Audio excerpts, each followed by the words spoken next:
बिस्मिल्लाहिर्रहमानिर्रहीम। Dear secondary students, आज हम बात करेंगे मेंडल्स लॉ ऑफ इनहेरिटेंस पर। जो फर्स्ट लॉ हमने इससे पहले डिफाइन किया था, लॉ ऑफ सेग्रीगेशन पर।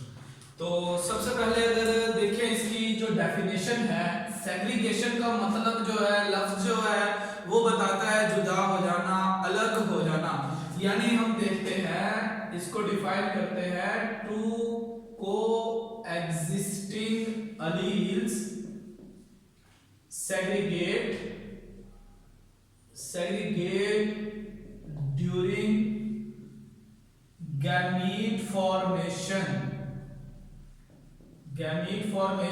in such a way each gamete, इस तरह से सेग्रीगेशन होती है कि हर गैमीट जो है, हर each gamete receive only one allele, यानी वो जो दो अलील इकट्ठे ही किसी एक ऑर्गेनिज्म में मौजूद थे, जब गैमीट फॉर्मेशन का अमल होगा तो ये दोनों अलील एक दूसरे से अलग हो जाएंगे। अब जरा अगर हम इसको बना के देखें, जरा हमने इससे पहले बात की थी मियोसिस में कि दो क्रोमोसोम्स होमोलॉग होते हैं। अब देखें, ये एक होमोलॉगस क्रोमोसोम है, इसी तरह से इसका दूसरा पार्टनर अलील ये होमोलॉग है। हम देखते हैं कि जो दो होमोलॉगस क्रोमोसोम होते हैं, इसमें सपोज किया कि एक अलील मौजूद हो और इसी ही तरह से इसके अंदर सपोज कर लेते हैं हम एक डोमिनेंट अलील मौजूद है। इसी ही तरह से इस डोमिनेंट अलील का जो दूसरा पार्टनर अलील है, सपोज किया अगर वो इसके दूसरे पार्टनर होमोलॉग पर आ जाए, तो लेकिन ये दोनों के दोनों क्रोमोसोम्स किसी एक ही इंडिविजुअल में मौजूद होंगे जो कि डिप्लॉइड है। लिहाजा उस डिप्लॉइड ऑर्गेनिज्म में जब गैमीट फॉर्मेशन का अमल होता है, यानी मियोसिस होती है, तो मियोसिस के नतीजे में 4 डॉटर सेल्स प्रोड्यूस होंगे। तो मियोसिस फर्स्ट के नतीजे में हम देखते हैं कि ये दोनों गैमीट्स, ये दोनों होमोलॉगस क्रोमोसोम एक दूसरे से अलग हो जाते हैं, सेपरेट हो जाते हैं। लिहाजा इस तरह से हम कहते हैं इनकी जो सेपरेशन है, it is called the segregation of the allele that are existing on these homologous partners of the chromosome. लिहाजा इस चीज को हम कहते हैं it is called law of segregation. अब वो कहता है कि जब इसके गैमीट फॉर्मेशन का अमल हो जाएगा और सेक्सुअल रिप्रोडक्शन से ये प्लांट किसी दूसरे प्लांट से जब क्रॉस पॉलिनेशन, क्रॉस फर्टिलाइजेशन करे, तो ऐसी सूरत में एक एग और एक स्पर्म आपस में फ्यूज होंगे। तो लिहाजा वो गैमीट्स जिनमें वो दो अलील जो थे किसी एक ऑर्गेनिज्म के अलग अलग हो गए थे, वो दोबारा से कंबाइन हो जाते हैं, इकट्ठे हो जाते हैं जब गैमीट्स की फॉर्मेशन से जाइगोट बनने का अमल होता है। लिहाजा मेंडल ने अपने इस लॉ ऑफ सेग्रीगेशन को एक्सप्लेन किया मोनोहाइब्रिड क्रॉस की मदद से। एंड मोनोहाइब्रिड क्रॉस हम इससे पहले भी डिफाइन कर चुके। It is a cross in which organisms differ only in single trait, यानी single trait is studied or followed in a cross. अगर कोई ऐसा क्रॉस हो प्लांट्स का जिनमें सिर्फ एक ही ट्रेट को स्टडी किया गया हो, ऐसा क्रॉस कहलाता है, it is called monohybrid cross. अब वो कहता है मोनोहाइब्रिड क्रॉस के लिए भी मेंडल जो है प्योर लाइन ऑर्गेनिजम्स पैदा करता है। यानी मेंडल ने क्या काम किया, एक ऐसा राउंड सीडेड प्लांट पैदा कर लिया और एक ऐसा सपोज किया कि हम रिंकल्ड और राउंड का क्रॉस करवाना चाहते हैं ताकि इस जैसा एक हाइब्रिड प्लांट पैदा हो। तो उसने कहा कि प्योर लाइन ऐसा है जो कि होमोजाइगस हो, यानी कि ऐसे इंडिविजुअल में ये जो राउंड वाले अलील्स हैं, इन अलील्स को मेंडल ने जेनेटिक फैक्टर एक्चुअल में एलिमेंटन का नाम दिया था, जिसको बाद में हमने जीन्स कहना शुरू कर दिया। यानी इसको उसने कहा कि these alleles are similar on the both homologue in this plant that is producing the round seeds. In the similar way, the next plant that he used to choose and cross with the round seeded plant, it is the wrinkle seeded plant. It is also the homozygous, and in the homozygous conditions, it is showing that the alleles that are present on the both homologue of this wrinkle seeded plants are the similar, means these are the smaller और इनको हम कहते हैं these are the recessive allele. दोनों homologue पर recessive होंगे तो इसको हम कहेंगे it is pure line of the wrinkle seeded plant when the both alleles are the capital R and capital R on the homologous partner, then it is called the pure line of the round seeded plant. अब देखिए Mendel ने in plants का आपस में cross करवाया और next generation जो पैदा हुई उनमें इन ट्रेड्स को मुंतकिल होने के अमल को उसने स्टडी किया। जैसे मिसाल के तौर पर हम इस कैपिटल आर वाले प्लांट का क्रॉस करवाते हैं एक स्मॉल आर वाले प्लांट से। सपोज किया कि इसको हम मेल प्लांट कंसीडर कर रहे हैं और इसको फीमेल प्लांट कंसीडर कर रहे हैं, तो ये वाले जो हमारे पेरेंट्स प्लांट है these are called P1 parent, these are the first parents. अब हम देखते हैं कि जब इनमें गैमीट फॉर्मेशन होगी, जाहिर सी बात है पहली स्टेज जो है वो क्या है, गैमीट्स की है, फिर उनकी फर्टिलाइजेशन की है। लिहाजा जब इसमें गैमीट फॉर्मेशन का अमल होगा, क्योंकि ये होमोजाइगस है तो इसमें जो 4 गैमीट्स पैदा होने के चांसेस हैं वो चारों के चारों एक ही जैसे होंगे।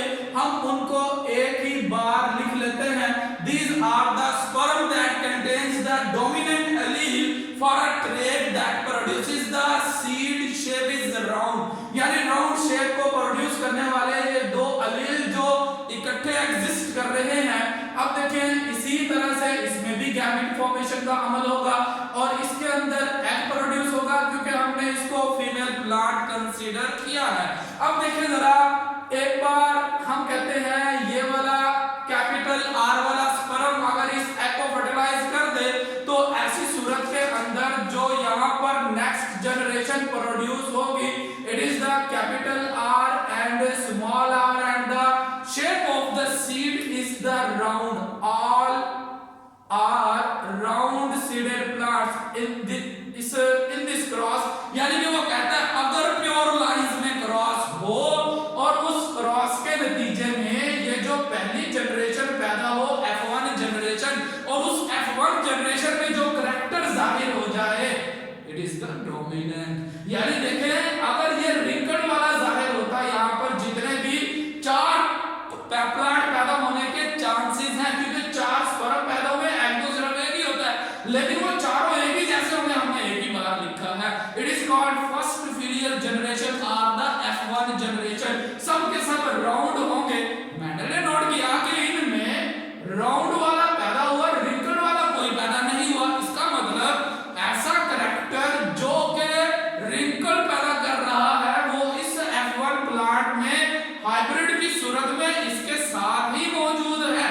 इसके लिए उसने क्या किया, नेक्स्ट जनरेशन में इस F1 का क्रॉस करवा दिया F1 प्लांट के साथ। यानी हम देखते हैं कि एक ऐसा R1 capital R small r, it is a hybrid but the shape of the seed is round, इसका आपस में क्रॉस करवाया। तो अब जरा देखें ये वाले हमारे सेकंड पेरेंट है P2 और अब इनमें भी गैमीट्स बनेंगे और इनके गैमीट्स देखें, ये दो गैमीट्स में एक पे होमोलॉग पे कैपिटल R आ गया और एक पे स्मॉल r आ गया। जब ये दोनों गैमीट बनाएंगे तो अलग अलग हो जाएंगे मियोसिस फर्स्ट में। लिहाजा इसमें हम नोट करेंगे कि दो गैमीट ऐसे पैदा होंगे जो कैपिटल R वाले होंगे, उसको एक ही बार लिख लेते हैं, और दो गैमीट ऐसे पैदा होंगे जिसको हम कहते हैं these were the small r, क्योंकि ये एक दूसरे से अलग हो गया। एक होमोलॉग ही आ सकता है एक गैमीट में। इसी चीज को मेंडल ने कहा इट इज द सेग्रीगेशन। देखिए आम आंख से तो हमें गैमीट्स और उसमें अलील नजर नहीं आ रहे होंगे, लेकिन जब ये प्लांट क्रॉस पॉलिनेशन फर्टिलाइजेशन से अगली जनरेशन पैदा करे और उस अगली जनरेशन में इस राउंड सीड वाले हाइब्रिड प्लांट से जो नए पौधे पैदा हो उनमें राउंड भी हो और रिंकल्ड भी हो, वो इस बात का सबूत है कि अलील जो है वो क्या हो जाते हैं, सेग्रीगेट हो रहे हैं। दो अलील जो इकट्ठे थे वो एक दूसरे से अलग अलग होंगे।